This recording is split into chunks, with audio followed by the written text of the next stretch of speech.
streaming? No, absolutely not. Should rappers take their music off stream to get it back to where people got to pay real money to get it? Yep. I would. I remember when it was 99 cents to listen to it. Yeah. What's up? You know what I mean? Yeah. Like, so here's the thing. Like, it costed us so much money to make those albums. Mm-hmm. It cost so much to pay a producer. But now, you know what? I think producers may make a beat for $200 now. I'm not lying. But I know back in the gap, you know, a Dr. Dre beat was 250 grand. You know, Timbaland beat was $150,000, $200,000. Wow. As the Neptunes and all of them, that shit was high. Yeah. So it would be shameful to get a beat from these top-notch producers and then have to put your shit on a stream and wait for it to stream. Right. You know, 4,000 stream, a million streams is $4,000. What? Yeah. 1 million streams is $4,000. Wow. So you got to get, in order to get some money, you got to do like 1 billion streams. If you want some money, yeah.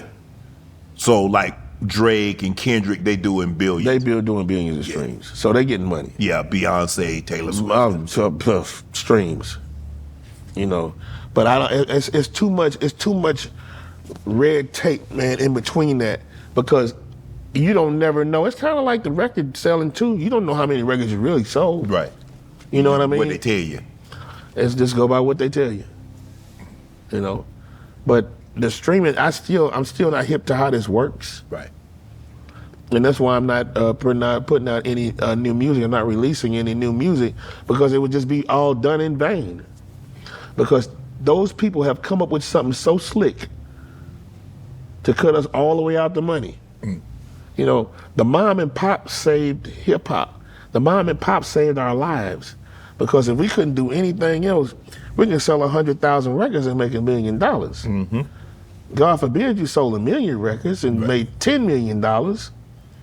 You know, but you used to go back in the day. You look forward to going to the shop and getting the vinyl. You did, and you read the credits. Yes, and you can roll a square on the record. You say yes, yes, yeah.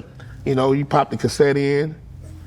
I introed my album, The Fix. I got this brand new face tape I'm about to pop in the deck for you. Turn up the radio. You know what I mean? Mm-hmm. Yeah, like we had jams, man, and they sold.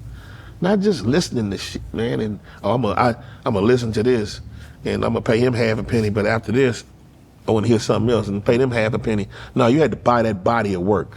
Yeah. Like you can't like a real artist, man. You can't judge their body of work by one song. Okay. I would prefer way more if someone would just listen to an album from front to back. Right. That's why all my shit jammed from front to back, because I had a chance to listen to my album from front to back. Right. And it jammed. You were at Def Jam South. You was running Def Jam South when you discovered Ludacris. I can't say I discovered Ludacris. He fell in your lap? A whole lot of shit fell in my lap. Ludacris was already doing numbers. Mm-hmm. You know, he was already he was on the radio. Yep. And he already 30,000 records sold already on that What's Your Fantasy. Yep. So he was like a hands-off artist to me. Yeah. And he just fell in the lap. Def Jam picked it up and pushed it a little further. But you got to think about all of the other artists that slipped through the cracks. You had an opportunity. What, you tried to get T.I., tried to get Ross? Yeah. David Banner. Started naming them. I tried to bring them over there. But back then, the music that was coming from down south was so iffy to them. Like the music from down south was so iffy to them. They wasn't on it like they on it right now. You know, at first you didn't hear that coming from the East Coast of California. Now, that's all you hear. Even if you're not from down south, your music still sound like you from down south. Correct. That's crazy. Yeah. But it is what it is. What have you learned about Moneyface? It's money like religion, man. It's only as good as the person who has it or who believes in it. You know what I mean? Because you can be You could be a very, very rich person and create a facade, you know, for everybody else, like you're the best person in the world. Right. But when you're elected and the lights get put on you, then they realize what kind of piece of shit you really are. All right?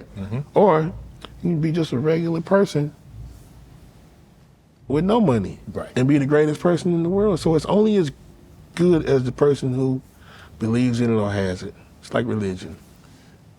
I think Fat Joe said on his podcast, Joe and Jada, that rappers live paycheck to paycheck. You believe that? It's possible. It's possible. Because you got to think about it. You get paid, well, I don't know how to get paid now. But you got paid twice a year. That's it? So you had to make that money last? Yeah. Or you had to do a lot of shows. Right. Yeah, you got paid in September and March. Oh, the game is all the way around crooked, Right. man. You know. And nah. You sold all of those records and you get paid twice a year. And then they got something they call reserves. They put some records in reserves in case they come back, and it's like, damn, then you never see that money. And then it's like, wow, they got a cold system going on. But it is what it is. Right. You know, that's the way that's the way they designed it.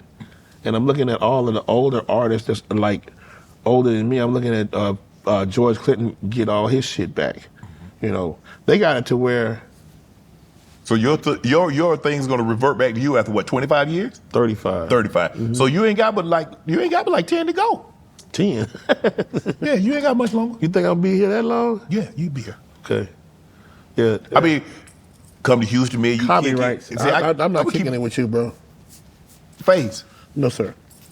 Same age. I mean, we you just talk age. You say same age. We close in age, I said. You didn't say the same. Close. Bro, you almost 60. Well, damn, Face, why you giving up my info? Bro. Ain't nobody ask you that. But I got the cards. Why you get? Hey, but you know what though? You just talked. We talked about snitching earlier. You remember you mentioned snitching. You mentioned snitching earlier. But you know what though? When you walked in the building, I say, man, that man walk like don't nothing hurt. What they do? I got artificial hips. Oh, your hips fake? Yeah. And then you don't feel none of that pain, huh? No. Boy, when I get up, man, everything hurt. Man, you get your hips replaced, man. I mean, I've been there. I mean, hurt, sitting down hurt, walking hurt, sleeping hurt, standing hurt, everything hurt. Man, I might need to get a new hip. You got 2 hips? Got both of them. They put 2 hips in? Yeah. What they look like? Perfect.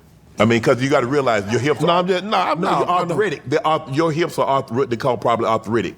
And so they go in. So you got like some hips that came off of a horse, or they made you some hips? They're a ball, because the hip socket is a ball. So they just took the old hip out. So a hip is a ball? Yes, ball socket. Yes. Face. Did you actually see the actual hip? Yes. I could have kept it. I was like, nah, I'm good.